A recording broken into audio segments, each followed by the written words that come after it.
Jadi beberapa kan bilang, oh enak banget hidupnya sekarang jadi endorser ini main di mana-mana, lo nggak tahu kecilnya kan. Kalau lu tanya tantangan terberatnya apa, bukan setan, orang-orang yang nggak ngulik itu. Sebetulnya itu aja, kita bingung kenapa Tuhan udah kasih kok diambil lagi. Gue pikir hidup gue tuh udah cukup berat ya dengan papa mama berpisah, terus papa dipanggil Tuhan. At the end gue belajar mengenal pribadi Tuhan. Apa gue tidak ditakdirkan untuk menikah gitu ya, waktu itu saya mikir gitu.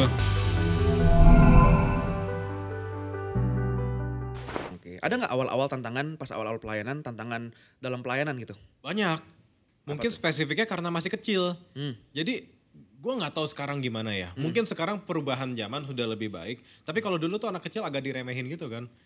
Pasti Gue naik ke panggung gitu mau set drum dimarahin, gue ngapain gitu. Saya yang main gak percaya gitu. Masa sih? Yes.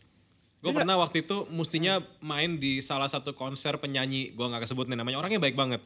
Cuma waktu itu panitia Jakartanya yang mempersulit, dia dari luar negeri. Mestinya gue main terus dia bilang, oh ini gak bisa, cuman Pak Willy yang bisa masuk. Ibu Feby dan anaknya gak bisa masuk. Padahal gue mestinya main. Jadi dipersulit gitu lah, gue ngalamin itu sih. Oke. Jadi beberapa kan bilang, oh enak banget hidupnya sekarang jadi endorser ini main di mana-mana, lo gak tahu kecilnya kan. Jadi ya lumayan. Tapi mungkin gue agak cuek ya waktu masih kecil, bodo amat lah. Kalau waktunya Tuhan main, ya udah main gitu. Gak terlalu dibawa perasaan. Generasi sekarang kan lebih bawa perasaan kan ya. Lebih peka. Sayangnya pekanya bukan sama Roh Kudus, sama hatinya. Iya bener sih. Masuk. Aduh. Itu panitianya gak tahu siapa Ece Sumantri. Gak tahu, gue juga waktu itu belum tahu gue siapa bro. Sekarang sih juga gak percaya. Gitu sih ya. Bercanda ya Pak Bu. Iya bercanda. Iya. Jadi ya mungkin itu sih mas permasalahan utamanya. Tapi kalau spesifik pelayanan ada nggak? Yang satu memori keinget banget, gila nih orang. Gue akan inget lu seumur hidup gue. Puji Tuhan gak cuma satu orang. Tapi gue berkali-kali ketemu beberapa orang dengan perilaku yang sama. Tapi ini udah agak dewasa sih. Ya yang gak ngulik, sebetulnya itu aja. Orang-orang yang tidak mempelajari materi pelayanan, yang gak siap mau pelayanan. Itu yang... Itu tantangannya gitu. Kalau lu tanya tantangan terberatnya apa, bukan setan, orang-orang yang gak ngulik itu. Tapi kalau gak ngulik, jadi... Ya pas hari H gak siap. Enggak. Jadi lu udah bagus, dia mainnya kayak ngaco gitu maksudnya? Gue gak bilang gue udah bagus, cuman gue udah persiapan, gue udah bikinin musiknya, mereka gak pelajarin gitu. Dan itu terjadi berkali-kali. Ya, jadi peperangan rohani kita tuh bukan ngelawan setan aja, buat ngelawan orang-orang yang gak ngulik sebetulnya. Gitu. Oke. Jadi even bahkan seorang Echa juga awal pelayanan juga banyak tantangan. Banyak. Tantangannya juga karena dalam bidang musik ya Bapak Ibu Saudara ya. Jadi hubungannya pasti dengan orang-orang yang gak ngulik. Padahal brother Echa udah prepare dengan baik dan luar biasa. Ya, dan ada banyak yang gak ngulik sehingga I guess itu hari-harinya gak bagus. Pelayanan ya. Karena kalau pelayanan tuh gak ada masalah, bisa dipertanyakan tuh pelayanannya beneran pelayanan atau enggak. Gue selalu bilang pelayanan tuh peperangan rohani kan. Tinggal kita mau ada di sisi Tuhan Yesus atau di sisi yang lain aja gitu. Jadi ya pelayanan gak akan lepas dari masalah. Yang penting kita responnya benar. Gitu. Oke deh. Pernah ini gak sampai bete sampai udah gue mau pelayanan? Pernah bro. Oh pernah? Jadi adalah penyanyi gitu, sepasang suami istri, gue gak akan sebut namanya. Tiba-tiba main masuk aja nyanyi. Fales gitu bro. Nyanyi kemana-mana gue tinggal bro. Oh serius? Iya, jadi saya tidak bangga dengan ini ya, ini hanya bersaksi aja. Cuman waktu itu masih muda, darah muda kan. Jadi gue tinggal udah. Jadi gak ada drum? Gak ada drum. Jadi nyanyi akapela? Nyanyi aja, nyanyi sama keyboard aja gitu. Habis main datang gak latihan, fales nyanyinya, sebel gue. Ini pelayanan nih? Ini pelayanan? Oh oke. Gue tuh sebel denger orang nyanyi fales. Karena ya ganggu. Bagi sebagian orang, kok lu sombong sih? Bukan sombong, bapak ibu. Emang gak bisa aja. Gitu ya. Kan ya beda kan ya. Ada yang gak bisa dengar nabi palsu, ada yang gak bisa dengar penyanyi fales gitu. Kalau lu gak bisa dengar penyanyi fales? Gak bisa, pusing gue. Apa yang terjadi tuh kalau dengar penyanyi fales? Kayak mau marah aja gue. Iya kayak, ini mau marah gak bercanda. Mau marah aja gitu, kayak emosi aja gitu. Gue mau nangis dengerin gue. Kakak maaf ya. Kayak, gitu. Gue sampai mau nangis dengerin. Kayak digesek-gesek aja gitu kayak, lo ini gak sih, mohon maaf garpu di piring gitu. Oh iya. Kind of. Yeah. Oh, oke. Kita gak boleh nyanyi di sini nih. Gak apa-apa, kan bukan singers. Kalau jemaat fales gak apa-apa, kalau singers fales turunin lagi sekolah minggu. Oke. Maaf. Yang ini harus di-cut ini. Ini harus di-cut.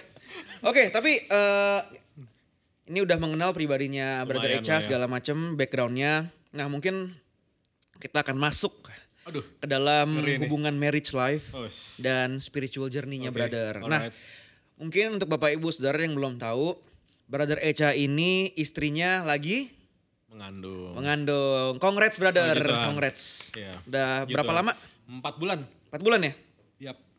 Ini cukup buat saya kaget, menggemparkan saya pribadi karena kalau nggak salah 2-3 bulan lalu Brother Echa ini khotbah di NDC Youth. Yap. Dan waktu itu beliau atau Brother Echa ini sharing tentang struggle-nya dia mengenai problem sulit kalau nggak salah Brother Echa. Tapi tiba-tiba di Instagram story posting segala macem gitu kan, udah hamil. Waduh, gimana bro? Boleh diceritain gak sedikit?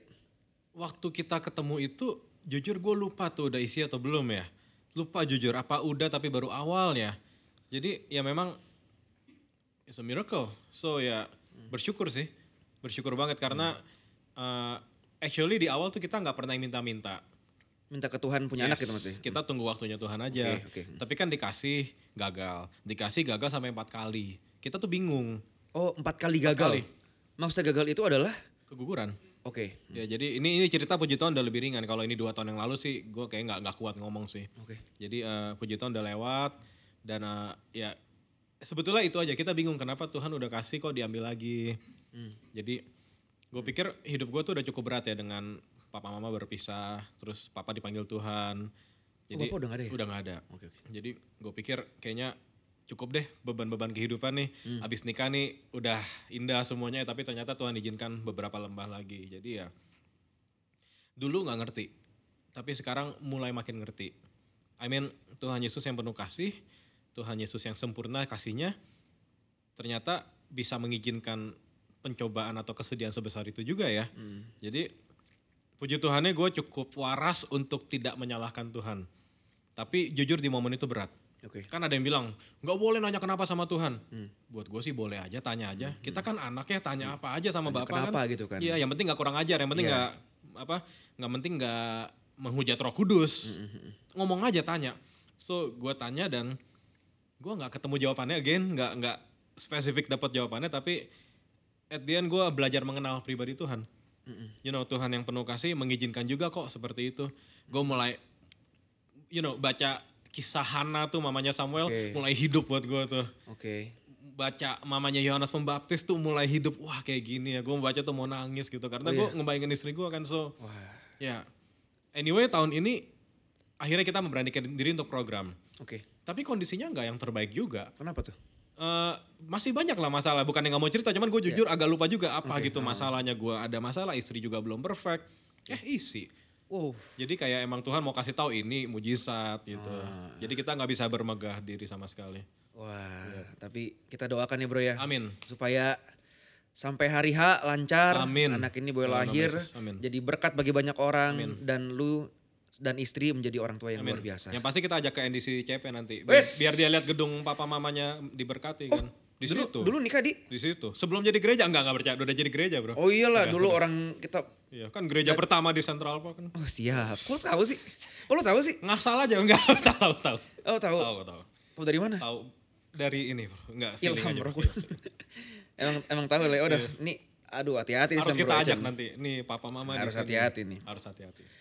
Nah mungkin bisa cerita sedikit deh sebelum atau enggak momen dimana ketemu pasangan? Di Twitter bro. Waduh. Kan pengennya altar call gitu kan, jatuh bareng-bareng lihat pasangan. Wah gitu, enggak ternyata enggak seindah itu. Terus ketemu di Twitter? Beneran? Di Twitter beneran. Jadi chat? No, dia kan dulu membernya JKT48 tau gak sih? Tahu. Idol group itu. Iya tahu dong. Dia dapat tugas main drum. So dia follow beberapa drummer untuk cari tahu informasi, mau belajar gitulah. Gue salah satunya. Oh jadi dia yang DM duluan? Enggak, dia follow aja. Di siang bolong gue liat nih, siapa nih centang biru followersnya 200.000, kepencet kali gue bilang. Gue diemin, sampai malam gue masih follow, ya udah saya follow balik kan. Gitu. Jadi yang bikin pergerakan pertama itu adalah istri? Dia mau belajar drum doang. Gue belajar jadi pasangan buat dia. Whatever the reason is, dia yang follow duluan? Ya gitulah. Ya, kurang lebih gitu. Namanya siapa kalau boleh tahu? Jessica Vania. Jessica Vania. You know, yang lucu di JKT dia panggilannya JJ juga. Oh. Iya, JJ. Jadi dia terkenalnya namanya JJ sebetulnya. Hai JJ. Hai JJ. Lagi nggak di sini ya. Banget nih. Gitu. Oke, jadi awal mulanya itu di Twitter. Terus ketemunya kapan dong? Kapan mulai chat-chatan, DM-an sampai akhirnya ketemu pacaran? Ngobrol santai. I think berapa minggu atau berapa bulan kemudian ketemu. Baru ngobrol, terus ajak ke gereja, ya kan, ya. Ini gaya zaman sekarang ya, biar green flag. Green flag gereja. Gereja. Iya, dan ya akhirnya sempat bergumul juga karena gue juga orang tua kan berpisah. Jadi sempat ada di fase tuh trauma juga ya mulai hubungan ya. Jadi kayak gue tidak ditakdirkan untuk menikah gitu ya waktu itu saya mikir gitu. Tapi ya memang itu pasangan dari Tuhan ya, saling nguatin. Pokoknya tuh kayak firm aja gitu berdua. Ketika gue lemah, ketika gue gak yakin dia menguatkan dan sebaliknya gitu. So setelah kita bergumul, kita sejahtera untuk mulai hubungan lebih dalam. Tapi Jess langsung ngomong, aku kalau sama kamu gak mau main-main ya, dia bilang ya. Visinya jelas ya, menikah. Wow. Gue yang bertahun-tahun gak nabung, yang bertahun-tahun hidupnya santai, tiba-tiba kayak menikah depan muka gitu. Wah, panik bro, panik. Langsung nabung jadi. Langsung nabung ya. Jadi ya puji Tuhan bisa juga. Momen dimana Bro Echa tahu atau Bro Echa yakin that she is the one. Ketika gue tambah deket sama Tuhan, pelayanannya tambah maju. Dan sebaliknya dia juga tambah dekat sama Tuhan, pelayanannya tambah maju. Sebetulnya itu yang selalu gue ingat. Of course, kedua ada restu orang tua masing-masing. Jadi papa mama tuh yang ini terbuka banget. Gitu. Ketiga ada beberapa hamba Tuhan yang ketemu kita tuh langsung doain, langsung nubuatin ini akan nikah gitu. Beberapa hamba Tuhan, mentor-mentor kita yang kita percaya. Gitu. Jadi ya I think 3 alasan itu sih. Jadi brother tahu kalau she was the one and she's the one, itu adalah ketika pelayanan brother dan pengenalan brother akan Tuhan jadi semakin lebih dekat. Sorry kurang lengkap. Kehidupan rohani jadi makin bertumbuh. Jadi kita makin dekat sama Tuhan. Jam 1 tuh jam baca Alkitab makin berkualitas. Jadi ya I think jadi itu dia juga mempush brother untuk lebih saling nge-push better. ya, saling mendorong. Jadi itu ya Bapak Penting Ibu, banget. saudara yang atau yang masih muda, masih single, salah satu cara kita tahu kriteria ya adalah ketika pasanganmu membawamu deeper in God. Dan itu yang terjadi dalam hidupmu ya. Iya, makanya buat Bapak Ibu yang mungkin ini rekan bisnis saya nih, kerabat saya gitu, tapi anaknya nggak sepadan, jangan dipasang-pasangin Bapak Ibu ya. Tolong jangan dijodoh-jodohin. Kesian anaknya, ya kan? Kadang-kadang ada yang merit itu karena background demi finance iya gitu kan. ya. Bukan demi Tuhan, demi Anda sendiri jadinya kan. Ya. Maaf, emosi. Ya. Lanjut. Satu pelajaran yang paling penting yang brother dapat masuk ke dalam dunia pernikahan. Apa itu? Komitmen. Gue bersyukur banget. Gue tidak pernah bosan dengan istri. Gue tidak pernah capek, tidak pernah menyesal. Which is itu yang gue dengar dari beberapa orang. Jujur gue udah gak secinta itu, tapi gue masih mau bertahan. Gue puji Tuhan gak ngalamin itu bro. Makin manis, makin dalam oleh anugerah Tuhan ya. Jadi ini sehat puji Tuhan. Tapi memang tentu komitmen ya. Karena kalau lu gak punya komitmen kan lu bisa. Gue ngeliatin cewek lain di Instagram, fantasi gue. Tapi gue tetap sayang sama dia kok. Itu kan udah gak komitmen. Gitu. Gue bisa selingkuh kemana-mana tapi gue tetap membiayai dia kan itu gak sehat juga gitu. So gue belajar betul-betul komitmen. Dasar ayatnya apa ya? Yesus ngomong ngeliatin pengennya dia berzina gitu kan. Jadi gue belajar untuk betul-betul komitmen tuh bukan cuma soal waktu, bukan cuma soal uang. Tapi betul-betul pikiran hati kita. Gak mudah tapi ya kita harus bisa. Tapi ya itu tantangan terberat kita ketika anak kita hilang itu ya 4 kali itu ya. Dan kalau dibilang di luar gereja bahaya, gak juga loh. Di gereja pun bahaya kan. Udah tahu kelemahanmu di mana ya hindari itu. Ya kita kagum papa mamanya udah bercerai tapi kok dia tetap ikut Tuhan. Ya yang memang tambah jelek. Tapi yang tambah bagus yang mau maju ya tambah maju. Sebetulnya kebagi 2 itu aja.